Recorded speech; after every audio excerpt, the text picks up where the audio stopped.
Γιατί απλά να παρατηρούμε και να περιοριζόμαστε σε δύο αισθήσεις όταν μπορούμε να έχουμε όλες τις αισθήσεις και να βιώσουμε κάτι ολοκληρωτικά και ουσιαστικά. Για να το βιώσουμε όχι μόνο στο μυαλό μας, αλλά στο σώμα μας και μέσα μας. Για να το βιώσουμε πραγματικά με ουσία.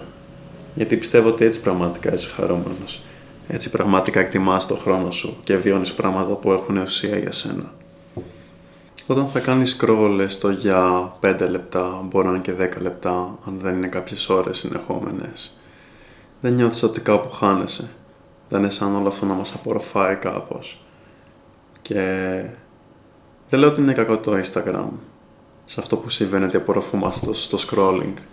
Αλλά το μυαλό μας λειτουργεί έτσι και όταν παίρνει μια διήγερση μετά από την άλλη ξανά και ξανά, προσπαθεί να πάρει όλο και περισσότερο από αυτό το κομμάτι.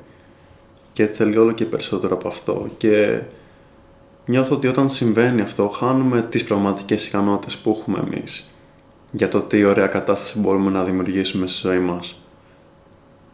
Προσπαθούμε να πάρουμε και άλλη απόλαυση από βίντεο που θα δούμε από στιγμές άλλων.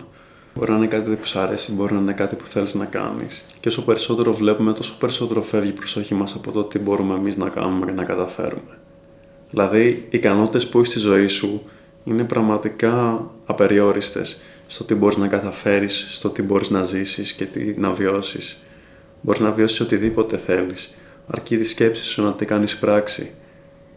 Όταν λοιπόν καθόμαστε και κάνουμε scroll και βλέπουμε τις ζωές των άλλων ή έστω μικρές στιγμές ξανά και ξανά, το μυαλό μας αφοσιώνεται τόσο πολύ σε εκείνο το κομμάτι που σκέφτεται μετά και σκέφτεσαι και εσύ ασυνείδητα ότι για να έχεις μια ωραία στιγμή ή μια διέγερση ή μια όμορφη εικόνα με χρώματα, πρέπει να πας στο Instagram ή στα social media για να την πάρεις.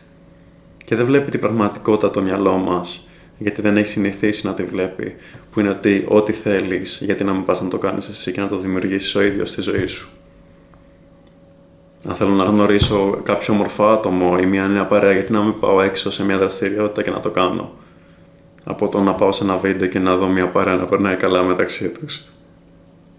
Αφού μπορούμε να βιώσουμε οτιδήποτε θέλουμε, γιατί εμείς είμαστε δημιουργοί της ζωής μας. Ό,τι συμβαίνει στη ζωή σου και ό,τι υπάρχει ξανά και ξανά το δημιουργείς εσύ. Υπάρχει γιατί εσύ το έχεις επιλέξει και γιατί το έχεις αφήσει εσύ στη ζωή σου. Οπότε γιατί να μην κάνουμε τις επιλογές μας και να μαθαίνουμε το μυαλό μας να παίρνει διέγερση από πραγματικά γεγονότα που δημιουργούμε εμείς στη ζωή μας και να τα βιώνουμε πραγματικά. Όχι απλά να τα παρατηρούμε μέσα από μια οθόνη και η μόνη αίσθηση που έχουμε να είναι ο ήχος και η εικόνα.